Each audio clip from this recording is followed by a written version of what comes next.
пресметка на плата преку ЕПДД. УЈП воведе пресметка на плата преку ЕПДД. За таа цел имат направена веб страна во која може директно да внесувате или да прикачите XML файл за пресметка направена во некој надворешен програм. Пресметките може да ги правите директно на веб страната со преку екраните што ви се нудат и ќе забележите дека целата работа е прилично, иако е добро замислена, малку е тешко за работа. Поготово кога имате поголем обем на повеќе вработени или повеќе фирми. Втора работа, што е многу негативна, ако останете само на веб страната, е дека ќе немате можности за дополнителни активности, како исплатни листи, прегледи, припреми за F1 образец за буџетските корисници, контирање и така натаму. Исто ќе имате голем проблем, треба рачно да ги пресметувате минатиот труд и евентуално одбитоците, односно кредитите, задршките на вработените. Затоа сметам дека е многу неопходно да се има, да постои надворешен програм преку кој ќе се прави пресметката.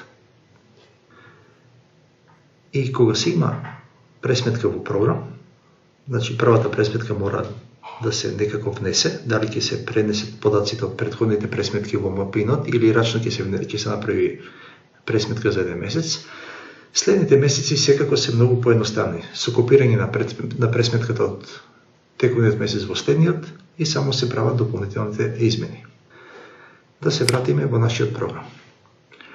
Значи до сега актуелна не е, се уште може да правите плата преку МПИН, меѓутоа веќе треба да се спремате за пресметка преку ЕПДД.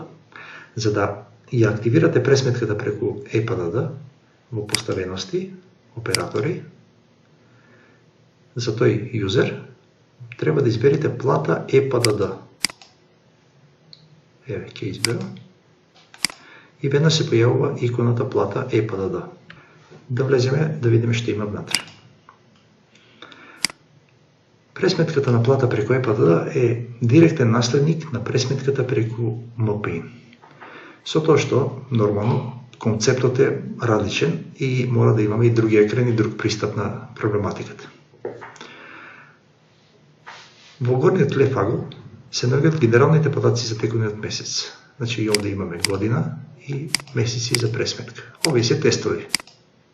Еве сакаме 5 месец, еве го 5 месец. Или овде што е правено нешто друго. Типот на обврска и образник. Ако треба да избереме друг тип, може да избереме од овде. Ако правиме друг тип на исплата.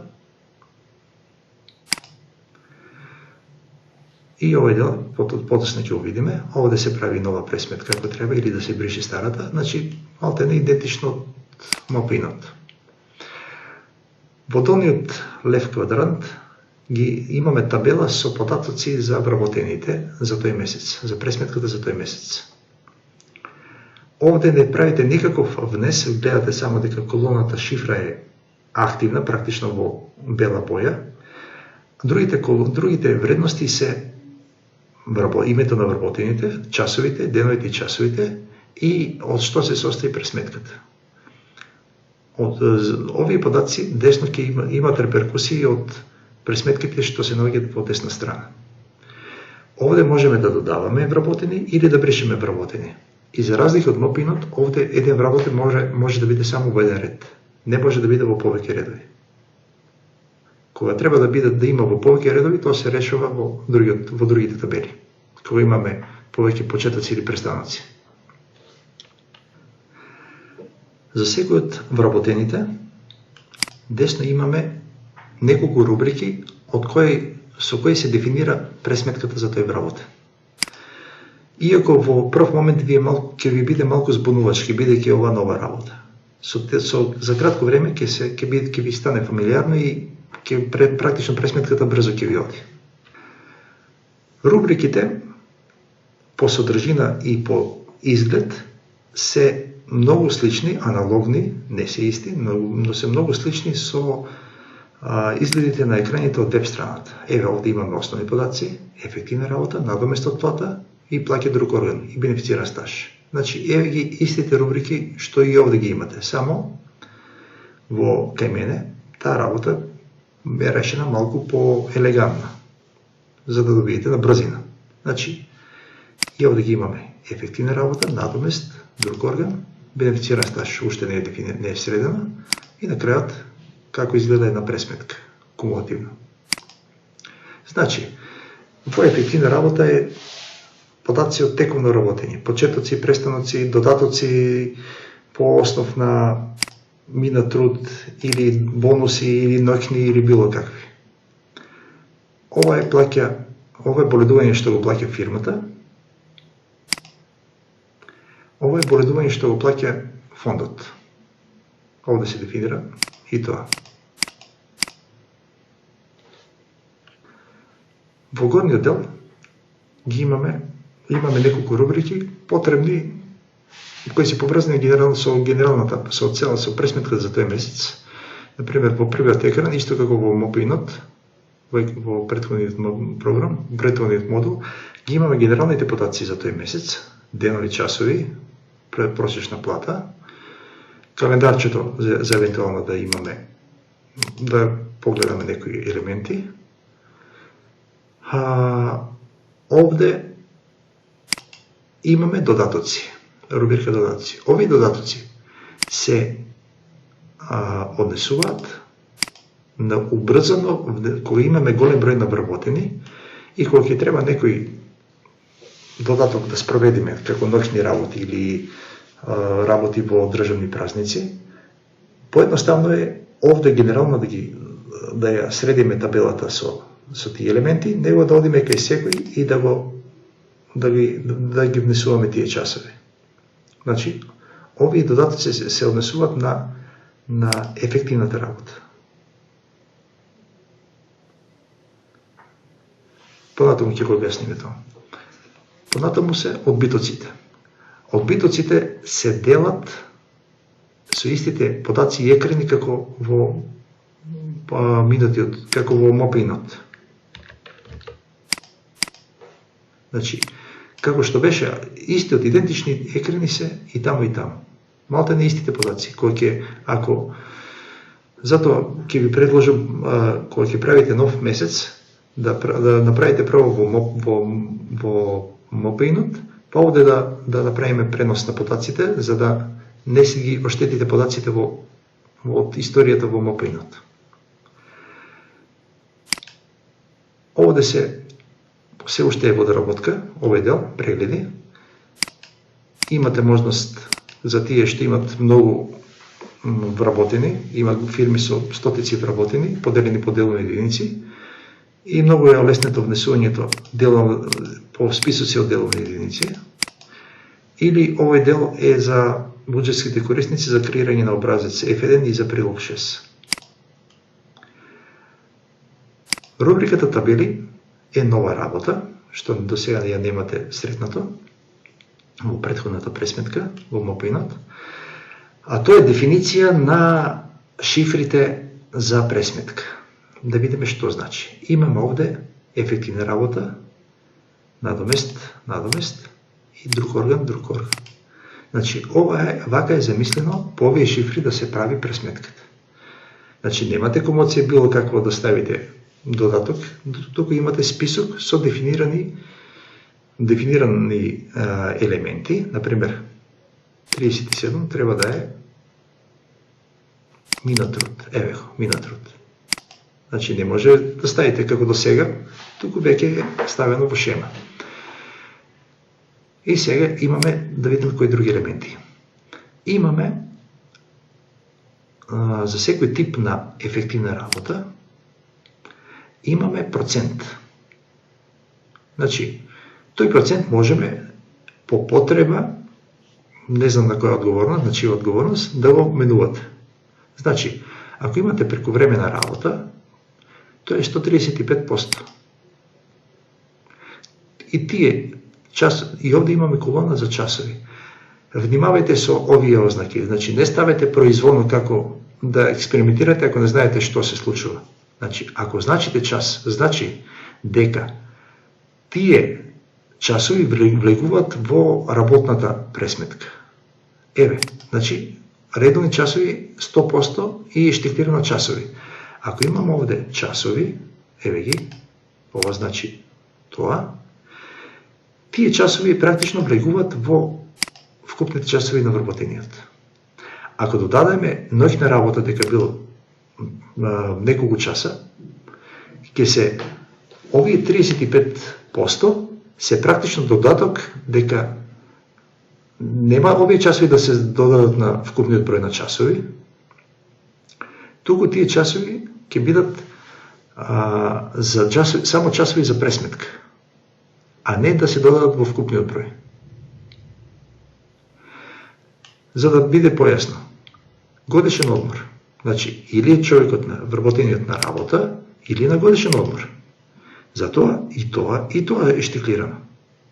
Значи, ако има 80 часа на работа и 64 часа на годишен одмор, 86 146 часа вкупна работа.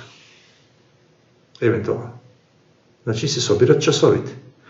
А ако е работа во државен празник, ќе му се исплати 150%, меѓутоа тие часови не влегуваат, меѓутоа практично е тоа претходно има работа во редовните часови, од кои дополна е 150%, значи добива 2,5 дневници за работа во државен празник.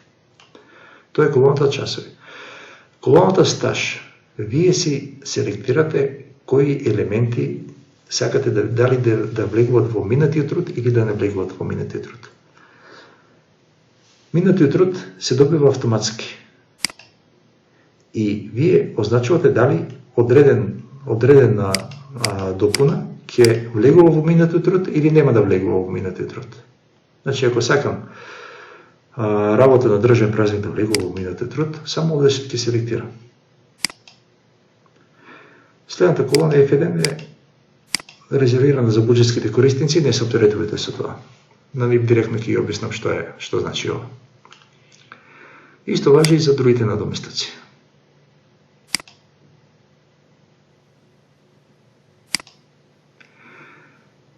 Понатаму, само да изберам друг месец.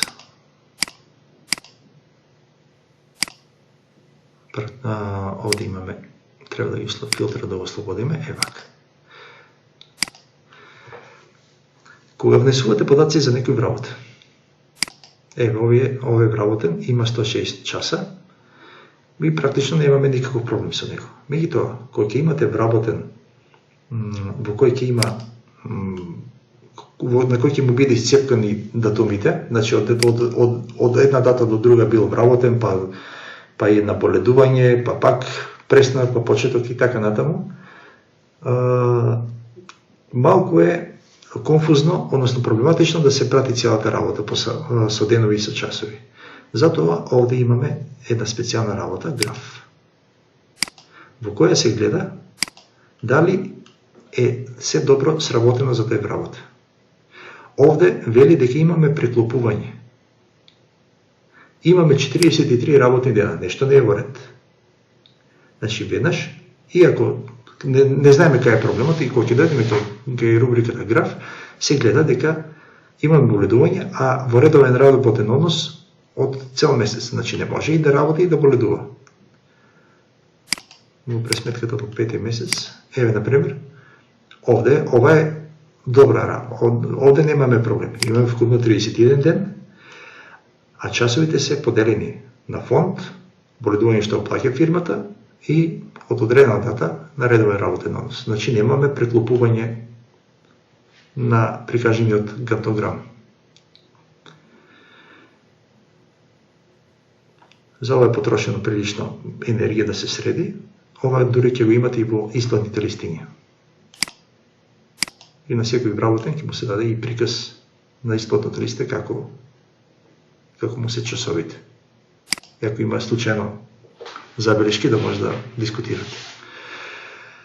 Откако ќе се аплодира XML фајлот на веб страната,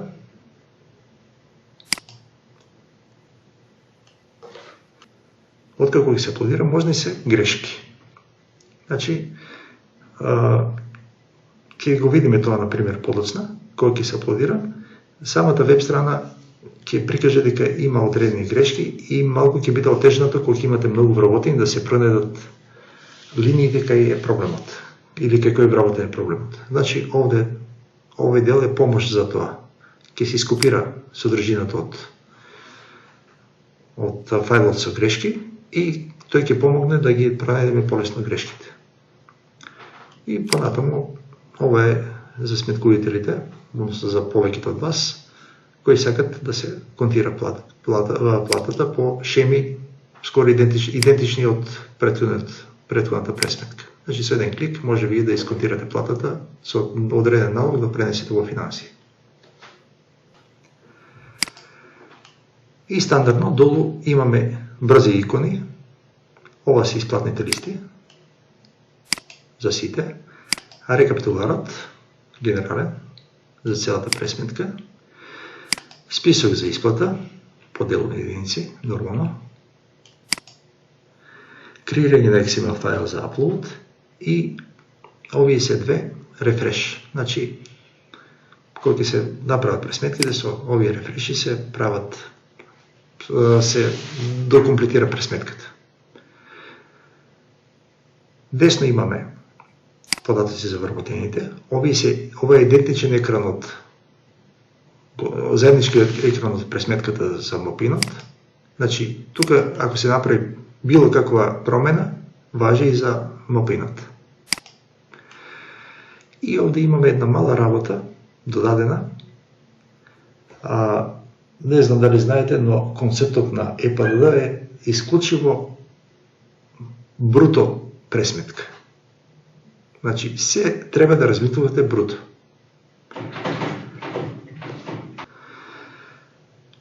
Ние многу често имаме потреба да правиме нето пресметка. Во претходниот, во МОПИНот, имавме решение за тоа, меѓутоа овде е малку тежната работата, меѓутоа не е невозможно. Затоа овде е ставена, има еден дел договорена нето плата. Договорена плата.